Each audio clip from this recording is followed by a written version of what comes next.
오래전인데요. 어젠가 그 연상 퀴즈를 하는 걸 봤어요. 진행자가 크리스마스라고 하는 단어를 내놓아요. 그때 떠오르는 게 뭐냐 하고 거기 나온 모든 사람들에게 하나하나 물어봅니다. 근데 요즘에는 이제 카드가 없죠. 성탄 카드 거의 없잖아요. 근데 예전에만 카드가 굉장히 많았습니다.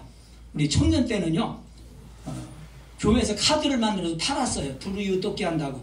근데 지금도 기억나는 게 재료를 사다가 청년들이 며칠 동안 밤새서 만들어서 팔았는데 재료값이 안 나왔어요. 그래서 불우이웃을 돕는 게 아니라 오히려 불우이웃이 돼버리고 말았던 그런 에피소드도 있었습니다. 어쨌든 크리스마스 그러면 떠오르는 게 카드, 또 그리고 트리, 그죠? 또 뭐가 있어요? 선물, 루돌프 사슴, 눈, 썰매, 뭐 별, 이런 게 나오는데 신기하게도 예수 그리스도라는 말이 안 나오더라고요. 성탄절은 예수님의 생일인 거라고 생각을 하지 않는 거예요. 산타 할아버지 생일인 줄 아나 봐요. 이제 선물 받는 것만 기억나는 것이 많은 사람들의 생각이더란 말입니다. 그런데 성탄절은 하나님의 아들인 그리스도께서 몸을 입고 이 땅에 오신 날입니다. 오늘 새벽에 문자 메시지 받아보신 분들은 아마 읽어보신 분은 기억날 겁니다. 요한일서 3장을 통해서 하나님의 아들이 이 땅에 오신 것은 무엇 때문인가? 첫째는 우리의 죄를 없애기 위해서 오셨다고 그랬고요. 둘째는 사탄을 멸하기 위해서 오셨다고 그랬습니다. 죄를 깨끗하게 씻어주셨지만은 마귀는 계속해서 우리를 죄짓게 만들어요. 그렇기 때문에 궁극적으로 마귀를 없애버려야 그래야만이 죄를 짓지 않거든요. 그래서 이 두 가지 일을 하기 위해서 예수님이 오셨고, 예수님 때문에 우리는 모든 죄에서 용서받았고 이제는 하나님 백성으로 살아갈 수가 있게 된 것이거든요. 그래서 예수님께서 하나님의 아들인 예수 그리스도께서 몸을 입고 이 땅에 오셨다. 그래서 우리는 예수님을 탄생이란 말을 잘 안 씁니다. 탄생이란 말은 태어났다는 거거든요. 근데 사실은 예수님은 태어나신 분이 아니라 하늘에서 내려오신 분입니다. 요한복음 1장 1절에 말하고 있는 것처럼 태초부터 계시던 분이 이 땅에 오셨거든요. 그래서 강탄이란 말을 써요. 내려올 강자, 내려와서 사람으로 태어났다. 강탄 혹은 강생, 이런 말을 쓰거든요. 그러면 크리스마스가 무슨 말일까요? 크리스마스란 말은 그리스도란 말과 그리고 미사, 천주교 예배를 미사라고 하잖아요. 그래서 크리스마스와 미사가 더해져서 크리스마스라는 단어가 생겨나게 된 것입니다. 그런데 신기한 것은 초대교회에서는 예수님의 탄생한 날을 지키지 않았습니다. 그러다 보니까 예수님이 탄생한 날이 언젠지 생일이 알 수가 없고, 심지어 예수님이 탄생한 해가 석이 몇 년인지도 알려지지 않고 있어요. 여러분 주어 표지에 좀 자세하게 나와 있습니다만 한번 읽어보시면 좋겠고요. 예수님이 탄생하신 날을 기원이라고 하잖아요. 기원 삼아서 그 전을, 예수님 탄생 전을 기원 전이라고 하고, 예수님 탄생한 이후를 기원 후라고 그러거든요. 기원 전은 before Christ, BC라고 합니다. 기원 후는 아노 도미네, 라틴어입니다. 그것은 그리스도의 해, 예수님의 해, 이런 뜻입니다. 그런데 그러면 당연히 예수님이 태어나신 날을 기점으로 했으니까 기원 1년, AD 1년에 예수님이 탄생하셔야 되는데 BC, 기원 전 4년에 태어나셨습니다. 왜냐면은요, 이거를 정한 것이 언제냐면은 정확하지 않아요? 한 750년경에, 서기 한 750년경에, 그때 지금 우리가 쓰고 있는 이 그레고리력, 이 달력에 의해서 예수님의 탄생한 연도를 찾아봐라 하는 교황의 명령이 내렸어요. 그래서 역사학자들이 연구를 했습니다. 쭉 거슬러 올라가 봤어요. 그래서 정해서 그날을 기점으로 해서 지금 우리가 쓰는 그레고리력, 서기라고 하는 연호가 생겨나기 시작을 했어요. 그리고 나서 한 200년을 넘게 지났는데 다른 학자가 연구해 보니까 계산이 안 맞았어요. 4년이란 횟수가 틀려요. 숫자가 셋이 틀렸고 하나는 예수님이 탄생한 해가 기원 0년이라고 계산을 한 거예요. 근데 기원 0년이라는 건 없어요. 그렇죠? 한 살부터 있지 0이라는 건 없거든요. 그래서 그만 4년의 차이가 생겼습니다. 날짜도 마찬가지입니다. 그때가 1월인지 2월인지 5월인지 6월인지 아무도 몰라요. 성경 어디 봐도 기록이 없습니다. 또 성경뿐 아니라 기독교 문헌, 어떤 문헌을 봐도 예수님 태어난 그 해가 그날이 언젠지 정확한 기록이 나오지 않습니다. 그래서 그냥 여러 가지 편리한 날짜 정한 게 12월 25일이란 말이죠. 근데 예수님만 그런 게 아니라 요즘에는요, 우리 생일도 그렇죠? 제 생일이 이번에 1월 18일이더라고요. 근데 1월 18일날 생일 안 하대? 아니, 1월 11일인가? 나도 잘 모르겠네.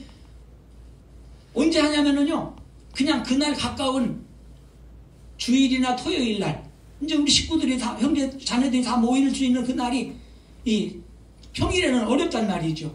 그러니까 그냥 토요일이나 주일 날 정해서 그날 아빠 생일, 엄마 생일 함께 저녁 먹고 이렇게 한단 말입니다. 그렇기 때문에 그 날이 언제냐는 건 중요하지 않아요. 그러면 왜 초대교회에서 날짜를 몰랐느냐? 맨 처음에 적어도 교회가 생기고 나서 한 200년 동안은 기독교에 엄청난 박해가 있었습니다. 그렇기 때문에 뭐 그런 것 저런 것 따져볼 겨를이 없었어요. 신앙생활 하기도 힘들었고 순교를 이겨나가는, 신앙을 지켜나가는 것도 벅찼기 때문에 뭐 예수님이 언제 태어나셨느냐, 생일이 언제냐 이런 거에 대해서 생각을 하지 않았습니다. 오직 관심이 있다고 그러면은 부활과 그리고 재림, 여기에만 관심을 가지고 있었습니다. 그래서 우리가 복음서를 봐도 예수님 태어난 마태복음하고 누가복음에 나오지 않습니까? 날짜나 연도 이야기가 전혀 없습니다. 거기 뭐 무슨 왕이 무하던 때 이런 것이 나오기 때문에 조금 추리는 가능하겠지만요. 더 나가서 사도행전부터 요한계시록까지 예수님의 탄생에 대한 이야기가 여러 번 나오지만 그날이 언제인지에 대해서는 전혀 언급이 없습니다. 거의 예수님의 죽으심과 부활하심과 재림에 대한 말씀은 많이 있지만은 예수님의 탄생에 대한 이야기들은 거의 찾아볼 수가 없는 것입니다. 그런데 그러면 왜 지금 우리는 이 날을 기뻐하고 왜 지금 우리는 이 날을 지켜야 될까? 우리 세 가지로 한번 의미를 찾아봤으면 좋겠어요. 첫째는 성탄절은 오래전에 하신 하나님의 약속이 성취된 날입니다. 하나님은 한번 하신 약속은 반드시 이루시는 분입니다. 그래서 하나님께서 민수기 23장에 물론 불의한 선지자지만 발람을 통해서 말씀을 하셨습니다.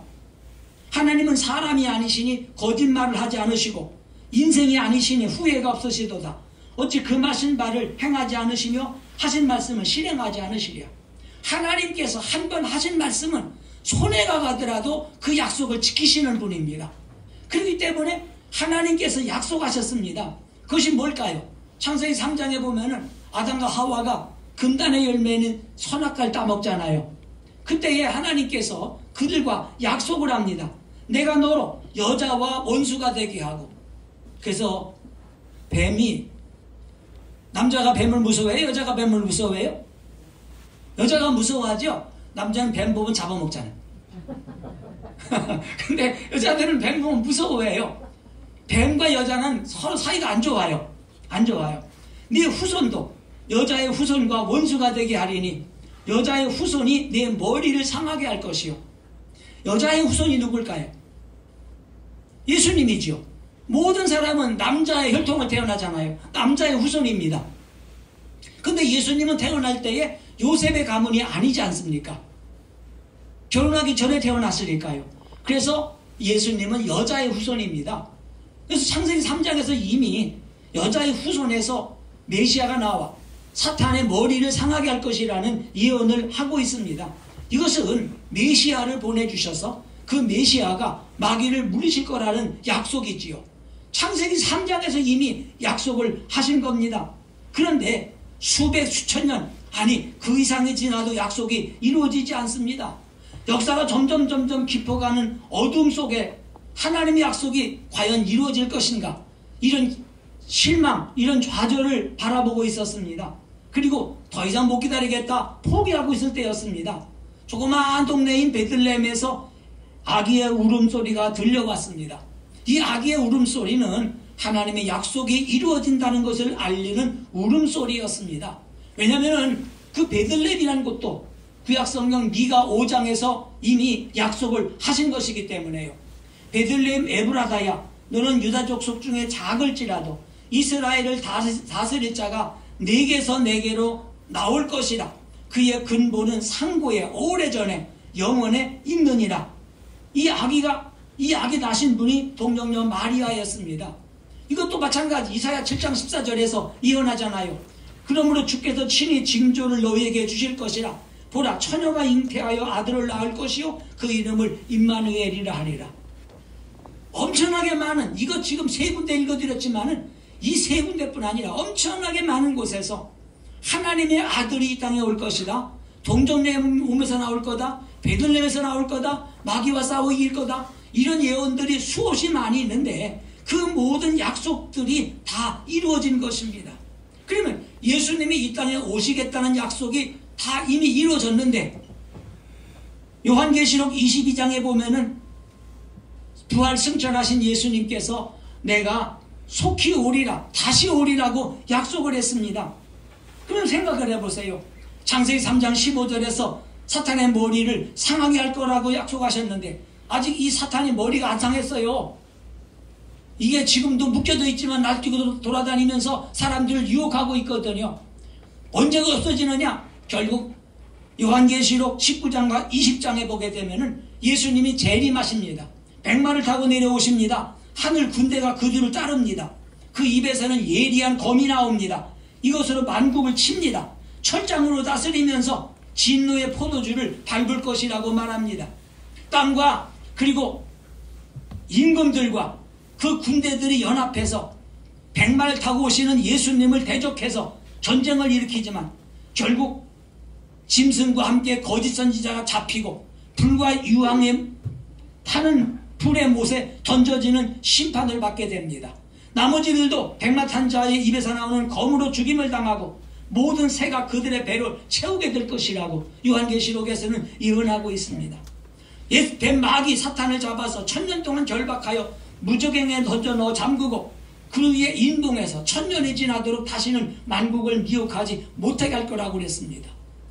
예수님께서 이 땅에 오심으로써 이미 오래전에 약속하신 약속이 이루어졌고 또 아직 이루어지지 않은 한 가지 다시 오실 거라는 약속도 똑같이 이루어질 걸 우리는 믿고 기다리는 것입니다. 두 번째는 성탄절은 하나님께서 인간이 되기 위해 이 땅에 오신 날입니다. 요한복음 1장 1절 이하의 말씀을 지난 금요일 저녁에 말씀을 드렸습니다. 말씀이 육신이 되어 우리 가운데 거하심에 우리가 그 영광을 보니 아버지의 독생자의 영광이요 은혜와 진리가 충만하더라, 이렇게 말하고 있습니다. 여기서 말씀은 로고스라고 하는데요, 하나님의 입에서 나오는 말씀입니다. 하나님과 하나님 말씀은 언제나 같이 있습니다. 따로 있지 않습니다. 내가 여기 있으면 여기서 내 말이 나오지, 내가 여기 있는데 저 집에서 내 말이 나옵니까? 물론 요즘엔 기계가 좋아서 그렇죠. 여기서 지금 말 안 해도 기계에서는 내 말이 나와요. 녹음해가지고. 그러나 그것은 어떻게 보면 내 말이 아니잖아요. 이것은 기계의 소리란 말입니다. 말과 사람은 언제나 같이 움직입니다. 하나님이 창세전에 계셨던 것처럼 하나님 말씀도 창세전부터 계셨습니다. 그래서 그는 근본 하나님의 본체지만 하나님과 동등됨을 취할 걸로 여기지 않으셨습니다. 이렇게 말합니다. 예수님은 하나님과 같은 분입니다. 그렇지만 그분 스스로 하나님보다 낮은 자리에 서 계셨습니다. 이것이 예수님의 비밀이라고 말할 수가 있습니다. 하나님이 인간이 되셨어요. 하나님이 육신을 입고 우리에게 오셨습니다. 이게 뉴스 중에 뉴스잖아요. 요새 말로 말하면 특종 뉴스입니다. 남녀노소 빈부귀천을 막론하고 모든 사람에게 전해질 수 있는 큰 기쁨의 소식, 좋은 소식이라고 말했지요. 10절에 말한 것처럼 내가 온 백성에게 미칠 큰 기쁨의 좋은 소식을 너희에게 전하노라. 모든 사람에게 좋은 소식, 누구도 싫어하지 않을 모든 사람에게 좋은 소식이 있습니다. 이게 바로 예수님의 탄생 소식입니다. 사실 세상 소식은요, 어떤 사람은 좋은 소식이지만 어떤 사람은 안 좋은 소식입니다. 올겨울이 유난히 춥지요. 올겨울이 춥답니다. 좋은 소식인가요? 나쁜 소식인가요? 가난한 사람들은 나쁜 소식이에요. 전기요금 많이 나가지, 기름 가스 많이 나가지. 근데 두툼한 겨울 패딩 잠바 만들어 놓고 기다린 사람은요, 좋은 소식이잖아요. 이거 작년처럼 따뜻해서 안 팔려봐요. 부피는 큰지 결국은 원가에 안 되는 돈으로 그냥 재고 정리하지 않으면은 1년 동안 어떻게 하겠습니까? 쌓아놓을 데도 없잖아요. 그러니까 어떤 사람에겐 좋은 소식, 어떤 사람에게는 나쁜 소식이에요. 근데 누구에게나 좋은 소식이 있어요. 누구에게나 반가운 소식이 있어요. 이것이 바로 예수님이 이 땅에 오셨다는 소식입니다. 이게 좋은 소식입니다. 모든 사람에게 좋은 소식입니다. 성자 하나님은 세상이 만들어지기 전부터 성부 하나님과 함께 계셨습니다. 성부 하나님의 말씀으로 계셨습니다. 그렇기 때문에 말씀은 뜻을 전달해 주는 것입니다. 제가 지금 여러분에게 설교를 합니다. 근데 설교를 하는데 말을 못 해보세요. 그러면 내가 하고 싶은 이야기가 전달되지 않습니다. 말을 하지만 이게 고장이나 보세요. 저 뒤에 있는 사람은 지금 뭔 얘기하는지 모르지 않습니다. 그렇기 때문에 내가 가지고 있는 생각을 상대방에게 전달해 주기 위해서는 말이 필요하거든요. 하나님의 뜻을 우리에게 전하기 위해서는 말씀이 필요하셨습니다. 그렇기 때문에 하나님께서 계실 때부터, 영원 전부터 말씀이 되신 예수님은 함께 계셨습니다. 그래서 태초에 말씀이 계시니라. 이 말씀이 하나님과 함께 계셨으니 이 말씀은 곧 하나님이시니라. 요한복음 1장 1절은 이렇게 말하잖아요. 현대인 성경은 이렇게 표현합니다. 우주가 존재하기 전에 말씀 되시는 그리스도가 계셨다. 그분은 하나님과 함께 계셨으며 바로 그분이 하나님이셨다. 예, 이렇게 하나님 뜻을 전달해주는 말씀으로서 예수님은 만물이 있기 전에 계셨고 하나님과 함께 계셨습니다. 그분이 바로 이 땅에 오신 것입니다. 근데 대부분의 종교에서는 사람이 덕을 쌓고 착한 일을 많이 하고 이렇게 하면은 신이 된다고 생각을 해요. 그래서 불교에서는 성불된다고 하잖아요. 성불된다고 그럽니다. 이것이 세상 사람들의 생각입니다. 그래서 공을 많이 쌓으려고 노력을 합니다. 근데 우리 속담이 있어요. 개꼬리 3년 돼도 황목골이 될 수가 없다고 그랬습니다. 사람이 아무리 노력을 하고 공을 쌓아도 신이 될 수가 없습니다. 헬라 사람들은 생각을 했어요. 하나님은 영적인 존재고 선한 분이기 때문에 약하고 더러운 물질 세계와는 절대로 가까이 할 수가 없다. 이게 헬라 사람들이 가지고 있는 생각이었습니다. 이 히브리 사람도 마찬가지입니다. 하나님은 무서운 분이고 너무 거룩한 분이기 때문에 우리 인간은 하나님을 만날 수도 없고 하나님을 보면 죽는다. 이게 히브리 사람이 가진 생각이었습니다. 그런데 하나님이 인간이 되셨습니다. 왜 하나님이 인간이 되셨을까요? 사람이 하나님 될 수가 없으니까 하나님이 인간으로 내려오신 것입니다. 부족이 없는 하늘의 하나님께서 인간 중에도 가장 천한 인간이 됐다는 사실이 얼마나 힘들고 어려운 일이었을까. 그렇지만은 주님은 이 모든 걸 다 극복하고 친히 사람이 되어 이 땅에 오셨습니다. 기독교는 찾아오기를 기다리는 종교가 아닙니다. 기독교는 찾아가는 종교입니다. 기독교는 자기를 높이는 종교가 아닙니다. 자기를 낮추는 종교입니다. 여기에 본질적인 차이가 있습니다. 나보다 가난하고 나보다 어렵고 나보다 힘들게 살아가는 사람을 찾아가서 사랑을 주고 고통과 억울함을 당하는 사람을 찾아가서 친구가 되어주는 종교가 기독교입니다. 하나님의 사랑을 모르고 죄 가운데 빠진 사람을 찾아가 사랑을 나누어주고 또한 그들을 구원해주는 종교가 바로 기독교입니다. 성탄절은 하나님께서 인간이 되기 위하여 이 땅에 오신 날이기 때문에 그렇습니다. 하나 더 말씀드릴게요. 성탄절은 그리스도께서 그리스도 안에서 그리스도 안에서 우리가 하나님의 자녀가 된 날입니다. 요한복음 1장 11절과 12절 아마 잘 아실 겁니다. 자기 땅에 오매 자기 백성이 영접하지 아니하였으나 영접하는 자, 그 이름을 믿는 자들에게는 하나님의 자녀가 되는 권세를 주셨다고 그랬습니다. 모든 만물이 그로 말미암아 지음받았습니다. 모든 만물이 예수님을 통해서 만들어졌습니다. 왜요? 하나님께서 천지 만물을 만드실 때에 손으로 조물락조물락 만들어서 만든 피조물은 하나밖에 없어요. 뭘까요? 사람입니다. 흙으로 사람을 빚었습니다. 근데 새나 독수리나 나무나 꽃이나 해와 달과 별도 다 손으로 조물락조물락 만들지 않았습니다. 뭘로 만들었느냐? 말씀으로 만들었습니다. 빛이 있으라, 해와 달과 별이 태어나라, 바다에는 물고기가 살아라, 하늘에는 궁창에는 새가 날아라. 명령을 하니까 그대로 생겼습니다. 빛이 있으라, 빛이 생겼습니다. 결국 말씀을 통하지 않고 직접 만드신 피조물은 사람 외에는 아무것도 없습니다. 모든 것들은 말씀으로 만들었는데 그 말씀이 곧 예수님이시거든요. 그래서 말씀 만물이 그로 말미암아 지음받았다 이렇게 말하잖아요. 그 말은 무슨 말이냐? 만물이 그분을 통해서 움직이고 있고 다스리고 있고 그분이 AS를 하고 계신다는 것입니다. 예전에는요, 전자제품이나 뭐 이런 거 사면은 무상수리 3년 보장해줬어요. 3년 AS 했습니다. 근데 요즘에는요, 기본적으로 5년을 해주고요, 중요한 부품은 10년 동안 무상으로 AS를 해줍니다. 왜 그럴까요? 그만큼 자기가 만든 제품에 자신이 있기 때문에 그렇습니다. 지금도 안 잊어버리는 게 저희 딸 황정 집사가 꼬맹이 때였어요. 길 가던 어떤 아저씨가 전자오르간을 가지고 막 연주를 하면서 팔려다녀요. 아, 이게 얼마나 잘 나오는지. 그냥 산토끼 토끼야를 연주하고 있는데 이게 갖고 싶어서 막 째를 쓰는 거예요. 우리 그때 한 달 월급이 5만 원도 안 됐거든요. 아, 근데 그걸 사달라는 거예요. 어떻게 해야 될까요? 이게 부모는요, 바보예요. 자식이 사달라면 사줘요.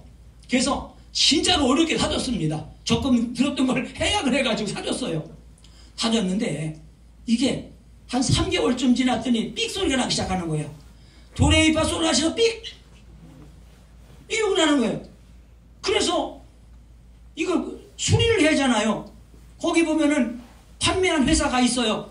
전화 걸었더니 없는 번호를 만든 회사가 모르겠는 거예요. 고칠 수가 없었어요. 결국은 한 서너 달 쓰다가 버리고 말았어요. 왜 그랬을까요? 자기가 만든 제품에 책임을 질 수가 없으니까. 그만 이거를 AS를 보장해주지 못하지 않습니까? 그러나 지금 우리가 유명한 소위 대기업의 제품들 보세요. 자동차도 마찬가지고요. 5년 10년 기본적으로 보장을 해준단 말입니다. 왜? 그만큼 자신 있기 때문에.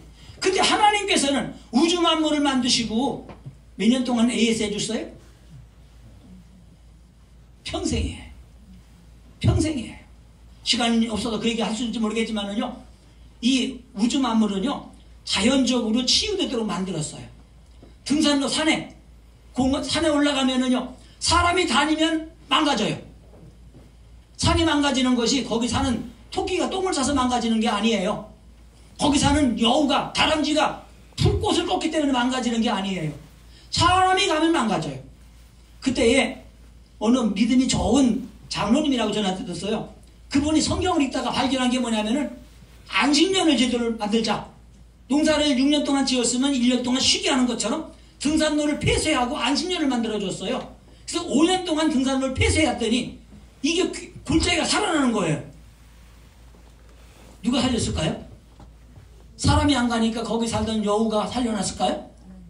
하나님께서 이걸 다 고쳐놓은 거예요. 개울물도 마찬가지입니다. 저 상류에 올라가면은 정말 맑은 일급수입니다. 정말 맑은 일급수예요. 그냥 그 계곡물 떠서 먹어도 괜찮아요. 한참 흘러가다가 사람 사는 마을이 나오면은 그 물이 그만 3급수로 전락해버리고 말아요. 악취가 나요. 그런데 다시 또 마을이 끊어지고 한 몇 킬로 내려가면은요, 이 물이 또 맑아져요. 나는 개울물이 흐려지는 게 거기 사는 물고기가 똥 싸서 그런 줄 알았어. 아니에요. 사람들이 오염을 시켜요. 근데 사람의 손길만 안다면은 다 회복이 됩니다. 누가 하시느냐? 하나님께서 만드신 만물을 잘 보존하시기 때문에 그렇습니다. 이것이 바로 하나님이 하시는 일이거든요. 그런데 이렇게 하나님 만드신 모든 것들을 책임지게 관리해주고 만들어주시는 분이 우리 하나님이란 말입니다. 그렇기 때문에 그분과 같이 있다고 그러면은 걱정할 게 아무것도 없잖아요. 저는 늘 걱정하는 게 그런 거예요. 이 교회가 얼마 전에도 컴퓨터가 고장이 났어요. 지난 주일인가요? 그래서 그만 방송을 금요일 날인가 못하게 됐습니다. 작동이 안 되는 거예요. 할 수 없이 부목사님이 토요일 날 이걸 둘러매고 가서 고쳐왔어요. 고쳐왔는데 또 카메라 작동이 안 되는 거예요. 그 지난 주일 날은 영상 녹화를 못했습니다. 만약에 우리 교회에 컴퓨터 기사가 있으면 어떻게 될까요? 둘러매고 가야 돼요? 안 가야 돼요? 안 가잖아요. 한 분 있어요. 권은영 집사님 남편이 컴퓨터 기사예요. 제 목욕하실 컴퓨터는 늘 그분이 와서 고쳐줘요. 고치다 안 되면 다시 바꿔줘요. 근데 난 그때는 그 생각을 또 못했네. 왜냐면 아직 이 양반이 교회 안 나오시거든. 컴퓨터 고치러만 오시지. 어쨌든 좋습니다. 이렇게 만물을 다스리시는 분이, 고치시는 분이 우리와 함께 있다. 그럼 우리는 걱정할 것이 아무것도 없습니다. 그런데 그분이 우리에게 오셨어요. 이것이 은혜 위에 은혜라고 그랬습니다. 은혜 위에 은혜라고 그랬습니다. 말씀이 육신이 되어 우리 가운데 거하심에 우리가 그 영광을 보니 아버지 독생자의 영광이요 은혜와 진리가 충만하더라. 하나님께서 이 땅에 오셨습니다. 이것을 알고 영접하기만 하면, 영접하는 자, 곧 그 이름을 믿는 자들에게는 하나님의 자녀가 되는 권세를 준다고 그랬잖아요. 자녀의 권세가 뭔지 아세요? 자녀의 권세 중에 제일 큰 권세는요, 천국권이에요. 아빠 보고 달라는 거야. 뭐 아버지가 돈이 있거나 없고 상관없어요. 아까 말했잖아요. 우리 지영이가 아기 때 날 보고 그거 사달라고. 한 달 월급 중에서 한 절반 나가야 사는 걸 그걸 사달라고 그러는 거예요. 얘가 설명하면 이해할까요? 못할까요? 못하지. 갖고만 싶지요. 결국은 사주더라고요. 은행 적금을 깨서라도요. 왜? 이게 부모의 마음이고 자녀의 권세입니다. 지금도 대개 부모들은요, 애들이 사달라고 그러면은 뭐 그냥 벤츠 사달라고 모르지만 웬만한 건 사주잖아요. 하나님은 우리에게 너희가 무엇이든지 원하는 대로 구하라. 그리하면 받으리니 너희 기쁨이 충만하리라. 또 한 가지 있습니다. 천국권뿐 아니라 상속권이 있습니다. 부모의 것을 물려받을 수 있는 권한이 있단 말입니다. 대부분 보면 부모들이 죽기 전에 집안 재산을 잘 가지고 있다가 죽으려고 그래요. 그러면 내가 죽은 뒤에 우리 애들이 이 집 팔아서 둘이 나눠 가지면은 조금 도움되겠지. 이런 마음을 가져요. 그래서 이제 되게 그런 말 하잖아요. 왜 그 고생하느냐고. 주택연금 들으면은 이걸 가지고 뭐 한 20년 동안 매월 얼마씩 잘 쓰다가 죽으면은 그 주택연금 그 공사에다가 주면 되는 거 아니냐. 근데 그거 잘 안 해요. 왜? 그러나 그것도 없으면은 자식들에게 물려줄 게 없으니까. 이게 부모의 마음이란 말이죠. 하나님께서도 우리들에게 상속권을 주셨어요. 뭘 상속해 주지요? 하나님의 나라를 상속해 주겠다고 약속을 하셨습니다. 그렇기 때문에 이게 복입니다. 만왕의 왕이신 하나님의 자녀가 되었습니다. 하나님을 아버지라고 부릅니다. 아버지 이렇게 말하면 다 줘요. 아버지 그러면 아버지 것이 다 내 것이 될 수가 있단 말입니다. 하나님은 본래 사람을 지을 때에 하나님의 형상대로 지었습니다. 그래서 그런데도 불구하고 사랑보다는 미움을 좋아하고 거짓을 선보다 좋아하고 탐욕과 정욕의 쾌락을 따르다가 짐승만도 못한 사람으로 전락해버린 게 지금 우리 인생이잖아요. 그러나 진주가 진흙 속에 묻혀서 그 빛을 잃었다 할지라도 그 속에 진주는 남아 있는 것입니다. 그 형상을 다시 회복하는 것이 곧 우리의 신앙생활입니다. 신앙생활입니다. 그래서 우리는 세상을 살아가면서 하나님의 형상을 닮은 분을 딱 한 분 보았습니다. 그게 누구냐면 예수 그리스도입니다. 그분은 죄가 없습니다. 오염된 것이 없습니다. 그분 속에서 우리는 하나님의 형상을 볼 수가 있습니다. 하나님이 원했던 인간의 모습을 보여주었습니다. 마땅히 되어야 될 인간의 참모습을 보여주셨습니다. 하나님의 형상대로 지음받은 우리가 어떻게 하나님 앞에서 살아야 될 것인가를 보여주었고, 하나님 형상대로 지음받은 우리가 인간과 인간 사이에 어떻게 살아야 될 것을 보여주었고, 하나님의 형상대로 지음받은 우리 자신에 대해서 내가 어떻게 행동하고 어떻게 생각할 것을 보여주신 것입니다. 말씀 마칠게요. 성탄절은 하늘과 땅이 만나는 순간입니다. 성탄절은 하나님과 죄인이 그리스도 안에서 만나는 날입니다. 성탄절은 인간이 하늘을 쳐다볼 수 있게 된 날입니다. 성탄절은 하늘의 소망을 가지게 된 날입니다. 땅을 기어다니던 벌레가 나비가 되어 하늘을 날게 되는 것처럼 바로 이 날이 성탄절입니다. 성탄절 아침에 임마누엘의 축복이 여러분의 삶과 가정에 생업에 함께 하시기를 축복합니다. 기도하겠습니다.